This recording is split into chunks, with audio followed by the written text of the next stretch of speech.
transcender, de ascender, enfim, de evoluir, tá? Então, eu vou passar a palavra para a pessoa que vai fazer. Quem é a sacerdotisa que vai fazer a leitura hoje? Sou eu mesmo. Muito bem, Somini. Então, por favor, pode ficar à vontade.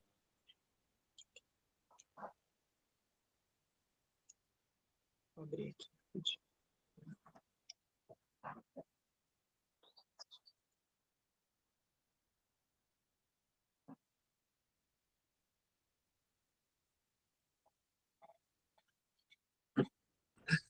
Om Namo Bhagavate Vasudevaya. Om Namo Bhagavate Vasudevaya. Om Namo Bhagavate Vasudevaya. Om. Então, nós estamos no capítulo 4, Conhecimento Transcendental, verso 35. Tendo recebido o verdadeiro conhecimento de uma auto-realizada, você jamais voltará a cair nessa ilusão. Pois com este conhecimento você verá que todos os seres vivos são nada mais do que partes do Supremo, ou em outras palavras, que eles são meus. Verso 36. Mesmo que você seja considerado o mais pecaminoso de todos os pecadores, quando estiver situado no barco do autoconhecimento transcendental, será capaz de cruzar o oceano das misérias.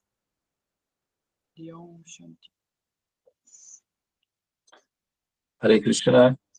Vou pedir, Devi, querida, você poderia, por favor, entoar os mantras no sânscrito?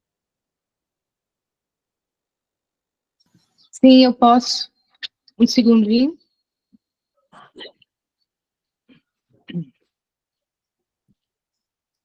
Bhagavad Gita, capítulo 4, verso 35. Yad Yadva Napunar Moham Evam Yasyasi Pandava Yena Bhutani Asheshani Drakshasi Admanyahuto Mahi. Verso 36. Apichet Asipapedya Sarvedya Papakritama Sarvam Gyana Plavenaiva Vrijinam Santarishasi. Om. Muito bem. Você pode repetir, por favor, o verso da tradução, Somini, por gentileza? Claro, senhor. Verso 35. Tendo recebido o verdadeiro conhecimento de uma alma autorrealizada, você jamais voltará a cair na ilusão. Pois com este conhecimento você verá que todos os seres vivos são nada mais do que partes do Supremo, ou em outras palavras, que eles são meus. Verso 36. Mesmo que você seja considerado o mais pecaminoso de todos os pecadores, quando estiver situado no barco do conhecimento transcendental, será capaz de cruzar o oceano de misérias.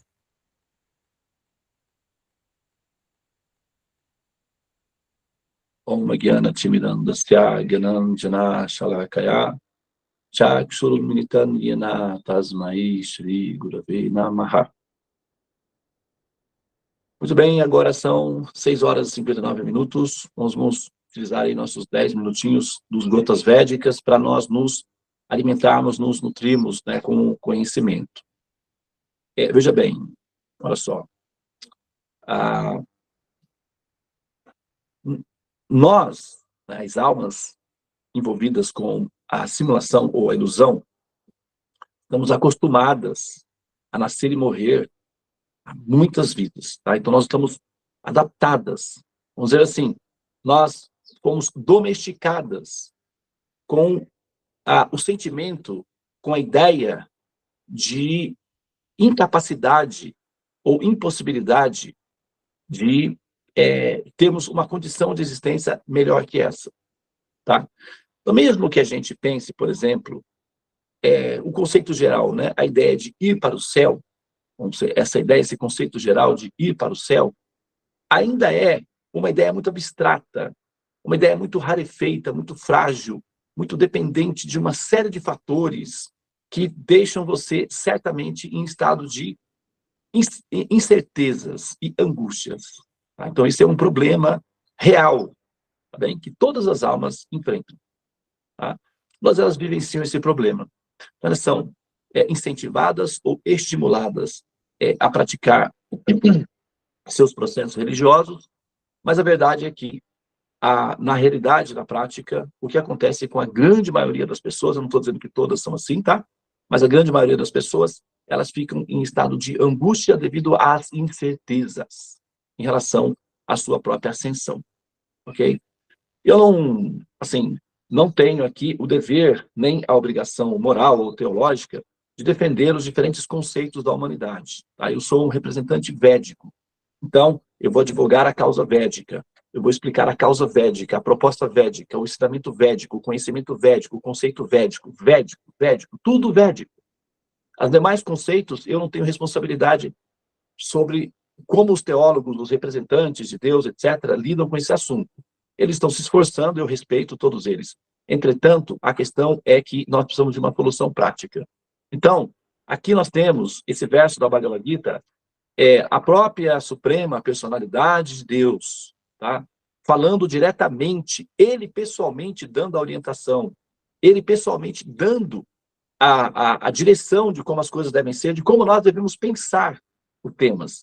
Ele está dizendo aqui, mesmo que você seja considerado o pior dos seres, o mais caído dos seres, tá?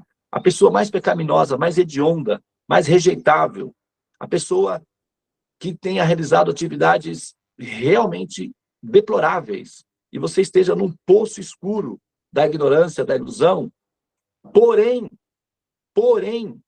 se você, como Jesus dizia, né, arrepender-se das suas atividades reacionárias, se aquela pessoa, ela decide evoluir e aceita o barco do conhecimento e assimila os conhecimentos, ela será, sim, capaz de cruzar o oceano das misérias da existência. Isso significa o quê? Que esse ser também será capaz de alcançar a transcendência, o reino de Deus, o que se chama de reino de Deus, a ascensão, a transcendência, o destino final da alma. Todas nós, almas, estamos destinadas a esse ponto. Aqueles que querem aceitar, aqueles que têm, como o próprio Jesus dizia, quem tem ouvidos, ouça, quem tem olhos, veja. Então, aqueles que não são tão pessimistas, aqueles que não são superiores a Deus, né? Porque tem pessoas que, assim, eventualmente entendem que não são superiores a Deus. Então, essas pessoas que têm a humildade suficiente para aceitar que elas não são superiores a Deus, entenderão que o Senhor Supremo está dando essa orientação, e essa orientação é superior. Então, ir de encontro a essa orientação é desejar ser superior a Deus. Isso simplesmente não procede, é uma questão irracional, falta inteligência. Se ele próprio está dizendo que a pessoa que aceitar o conhecimento, assimilar o conhecimento, será capaz de cruzar o oceano das misérias, então, qual entidade viva será capaz de dizer que não é possível transcender o oceano das misérias, dos sofrimentos da existência material? Qual entidade viva tem a autoridade para assumir que nós somos incapazes de evoluir, ou incapazes de ascender, ou incapazes de transcender esse oceano dos sofrimentos da existência material, que envolve o ciclo de nascer, crescer, envelhecer, entrar em decadência e finalmente desaparecer? Quem é que pode dizer que nós não somos capazes de superar esse problema? Tem alguma entidade viva no planeta Terra capaz de dizer que não é possível? Se alguém está dizendo isso, é responsabilidade dela, dessa pessoa. De acordo com as palavras do próprio Senhor Supremo, não é assim. Agora, você decide em quem você quer acreditar. Se você quer seguir os vagalumes ou se você quer ir na direção do sol. Tá? Os vagalumes, à noite, eles iluminam, eles são pontos de luz. Mas, diante do sol, eles simplesmente têm que assumir a humildade de que eles não têm competência para competir com o sol. Então, diante de Deus, diante do próprio Senhor Supremo, dando essa informação, então, nós temos que admitir que a nossa autoridade pessimista, ressentida e acostumada à derrota, ela simplesmente tem que ser substituída pela informação dada diretamente pelo Senhor. Isso é uma questão de técnica, é logística, é uma questão simplesmente racional. Então, existe sim essa possibilidade de transcendência, de ascensão. Entretanto, quais são as condições para isso? O verso anterior diz: tendo assimilado o conhecimento de uma alma autorrealizada, tendo assimilado, não ouvido. Porque ouvir os conhecimentos, compreender os conhecimentos, entender intelectualmente os conhecimentos, olha, basta que a pessoa tenha uma boa capacidade cognitiva para fazer isso. Tá? Não é uma grande, não é uma grande feito a pessoa saber os diferentes detalhes acerca da questão técnica de Deus. Tá? Isso daí basta a pessoa gostar de estudar. Ela pode aprender intelectualmente as funções. Tá? E qualquer um pode aprender. O conhecimento é universal, todos têm capacidade de compreender. Isso chama-se Jnana. Jnana significa capacidade intelectual para processar informação e racionalizar o tema. Isso chama-se Jnana. Agora tem um outro ponto, chama-se Vijnana. Vijnana é aquela pessoa que é capaz de interiorizar e compreender esses conhecimentos. Tá? Então, a pessoa que adquire conhecimento de uma alma autorrealizada, essa pessoa que realmente adquire conhecimento, ela se livra do pior dos inimigos, do mais letal e imponente e poderoso dos inimigos, o orgulho pessoal, a arrogância, a prepotência, a soberba, a ingratidão, o orgulho, todos eles são frutos, filhinhos do orgulho, que é prepotência, arrogância, ingratidão, ressentimento, vingança, desforra. Tudo isso são frutos do orgulho, tá? Então, o ser que adquire conhecimento, que assimilou o conhecimento da alma autorrealizada, terá no coração gratidão, respeito, e terá condições de vencer esse inimigo chamado orgulho. Esse inimigo chamado orgulho, ele é o inimigo que te leva a tomar decisões que te levarão ao renascimento, aos ciclos dos renascimentos e mortes, tá? Todos os sábios, todos os pensadores pontuam o fato de que a pessoa deve praticar o exercício da humildade. Isso é, o início da sabedoria.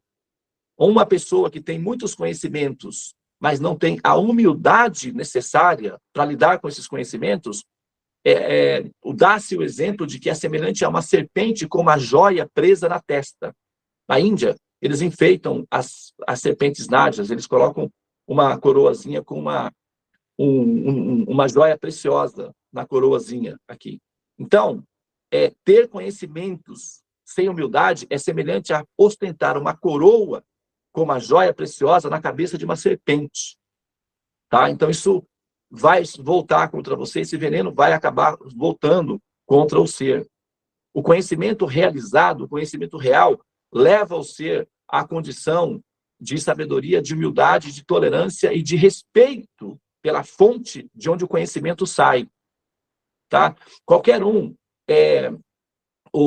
a minha mãe, isso é educação de berço, né? Eu aprendi assim, eu acho que está correto. Ela dizia: não se cospe num prato que se come. A ingratidão demonstra a característica da desqualificação do ser. Sempre que você recebe alguma coisa, de onde você recebe essa coisa, gratidão tem que ser oferecida, no mínimo, em troca, caso você não possa pagar por aquilo. Então, você deve devolver com gratidão aquilo que você recebeu, com amor e devoção. O caminho é livre para ser seguido, mas gratidão é sempre necessária para todos os seres, isso independentemente de onde você estiver. Então, gratidão, respeito à fonte do conhecimento é necessário para que a sabedoria se estabeleça no coração. Tá bem, pessoal? Então, é muito importante a gente praticar esses conhecimentos de uma maneira que eles façam sentido dentro do nosso coração. Eles se realizam dentro do coração somente após o ser despertar em si a humildade necessária perante Deus. Tá? As almas que são excessivamente orgulhosas, elas ficam presas nesse mundo. É uma prisão. E essa prisão, ela é destinada às almas que são rebeldes, que são resistentes, que cultivam o orgulho no coração. Tá? Então, isso é uma armadilha que a gente precisa, de alguma forma, superar. tá? Então é isso. Muito bem. Obrigado pela atenção. Namastê. Hare Krishna, Krishna Krishna, Hare Hare, Hare Rama, Rama Rama, Hare Hare. Ó energia suprema, amor divina, ó Mahamantra, libertador do ser, desperta-me, eleva-me, envolve-me, protege-me. Hare Krishna. Hare Om Shanti.